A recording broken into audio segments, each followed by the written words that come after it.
காவிரி டெல்டாவில் பேரழிவை சந்தித்து வருகிறது.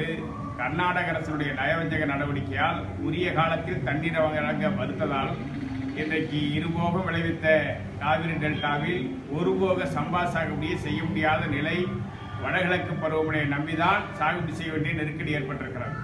இந்த நிலையில் கர்நாடகம் விடுவிக்கின்ற உபரி நீரை தடுத்து காவிரியின் குறுக்கே உபரி நீர் பாசன திட்டம் என்கிற பெயரில் ஆங்காங்கே தடுப்பணைகள் கட்டுவதை தமிழக அரசு கைவிட வேண்டும்.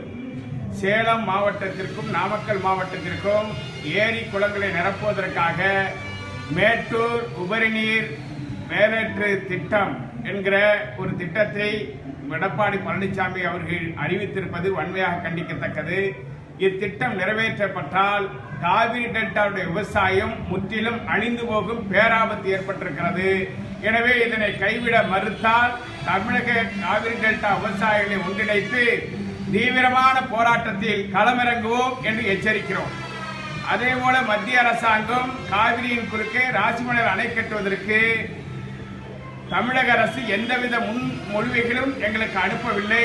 அப்படி அனுப்பி வைத்தால் அணை கட்டுவது குறித்து உடனடியாக பரிசீலிக்கப்படும் என்று தெரிவித்ததோடு, காவிரியில் கர்நாடக அரசாங்கம் வேகதாட்டுவில் அணை கட்டுவதற்கு அனுமதி மறுக்கப்பட்டுள்ளதாகவும் மத்திய அரசு எழுதியுள்ள கடிதத்தில் எங்களுக்கு தெரிவிக்கப்பட்டிருக்கிறது. எனவே தமிழக அரசு விரைந்து காவிரியில் ராசிமணல் அணை கட்டுவதற்கு உடனடியாக நடவடிக்கைகளை மேற்கொள்ள வேண்டும். கடலிலே சென்று உபரி நீர் கலந்தால்தான் கடல்வாழ் உயிரினங்கள் பாதுகாக்கப்படும்.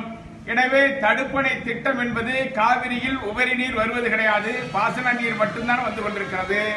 கொள்ளிடத்தில் தான் உபரி நீர் செல்கிறது. எனவே தடுப்பணை திட்டங்களை கொள்ளிடத்தில் மட்டுமே நிறைவேற்ற வேண்டும் என்று வலியுறுத்துகிறோம்.